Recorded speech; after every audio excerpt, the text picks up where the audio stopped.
Comparecemos a esta audiência pública para trazer a visão da nossa carreira a respeito da regulamentação das atividades de risco no serviço público. Antes de falarmos sobre o interesse específico das carreiras da auditoria fiscal em geral e dos auditores fiscais do trabalho em particular, queremos registrar a necessidade da urgente regulamentação dos incisos do parágrafo 4º do artigo 40 da Constituição Federal. Desde a Constituição de 88, milhares de servidores, dentre eles os auditores fiscais do trabalho, que exercem atividades de risco, aguardam pela edição de lei complementar, disciplinando suas formas de aposentadoria com tempo reduzido. Queremos apresentar às senhoras e aos senhores as razões pelas quais consideramos justa, correta e legítima a inclusão da carreira Auditoria Fiscal do Trabalho neste projeto. Em primeiro lugar, o fato do auditor fiscal do trabalho ser detentor de porte de arma, direito advindo por meio da Lei 11.501 de 2007. E aqui vale a observação de que, em 2007, o direito de portar arma para os auditores fiscais do trabalho, ele adveio após o crime, após a chacina de Unai.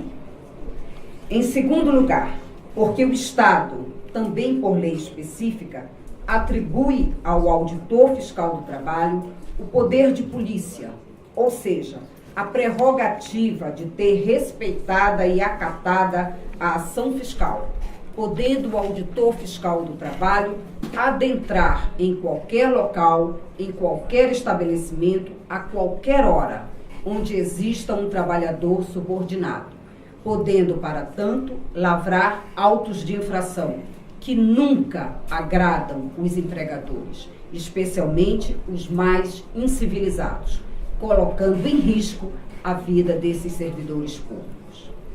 Em terceiro, porque os auditores fiscais em geral e os auditores fiscais do trabalho em particular enfrentam situações de risco máximo, por exemplo, nas operações e fiscalizações de combate ao trabalho degradante, no combate ao trabalho análogo ao de escravo ou na fiscalização da exploração do trabalho infantil, incluindo o tráfico de pessoas para fins de prostituição, especialmente em áreas fronteiriças, objeto do PL 4264 de 2012, que tramita nesta casa e que já teve um substitutivo aprovado aqui na CETASP.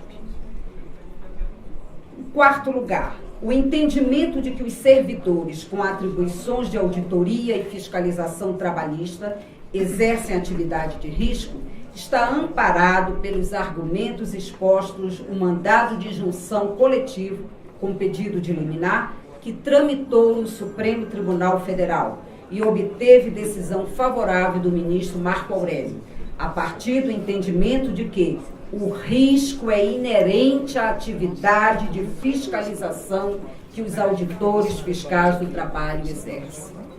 Aqui vale uma observação.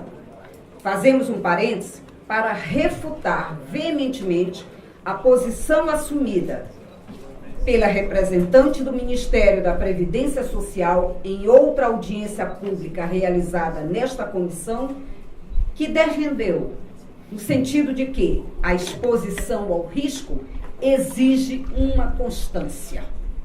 Não exige. Repetimos, o risco é inerente à atividade da fiscalização. Quando um auditor fiscal do trabalho recebe uma ordem de serviço para ir fiscalizar uma denúncia, ele não tem que pensar se ele vai correr risco ou não. Ou no final da sua vida como servidor público, serem contados apenas as ações fiscais em que ele, como diz ou defendeu o representante do Ministério da Previdência Social, constantemente em risco.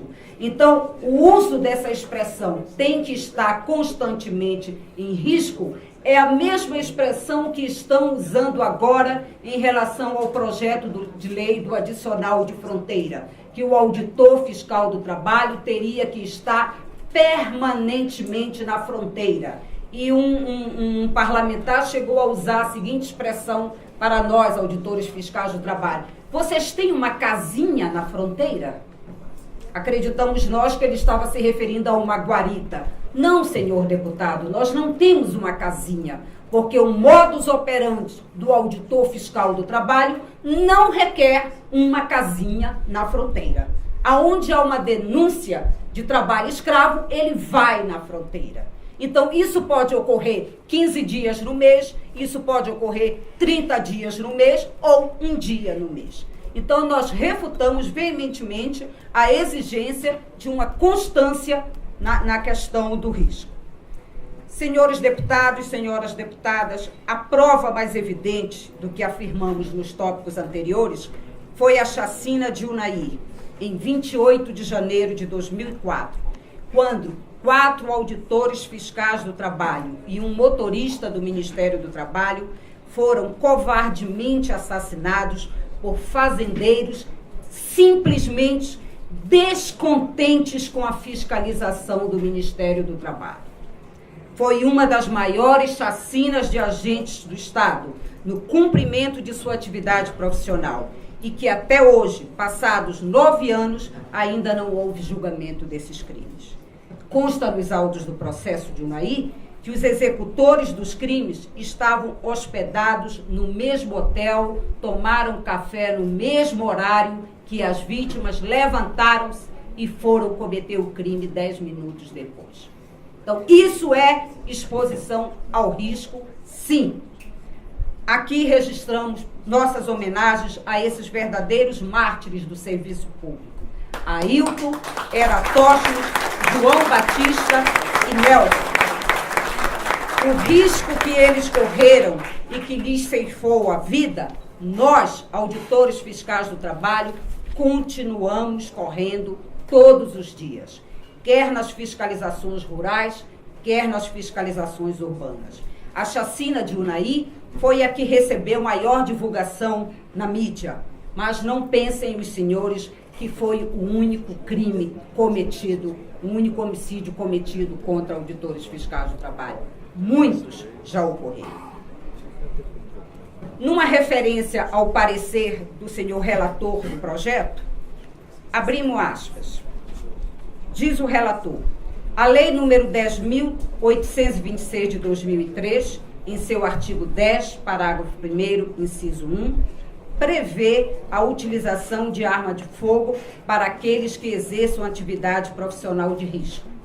E a Instrução Normativa número 23, de 2005, do Departamento de Polícia Federal, de 1º de setembro de 2005, visando dar cumprimento ao Estatuto de Desarmamento, especialmente ao contido em seu artigo 18, definiu as atividades consideradas de risco.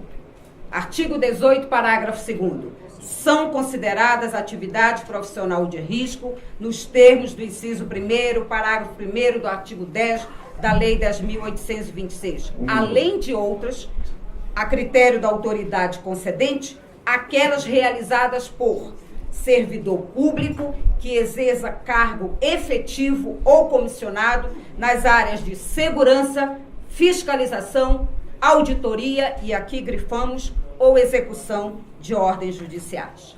Para concluir, senhor relator, queremos reiterar a importância da regulamentação urgente desses dispositivos constitucionais como forma de corrigir essa grave distorção que consiste em negar aos servidores públicos, por falta de amparo legal, um direito que já é assegurado aos trabalhadores do setor privado que atuam em condições desfavoráveis. Muito obrigada pela atenção. Obrigado, Rosângela.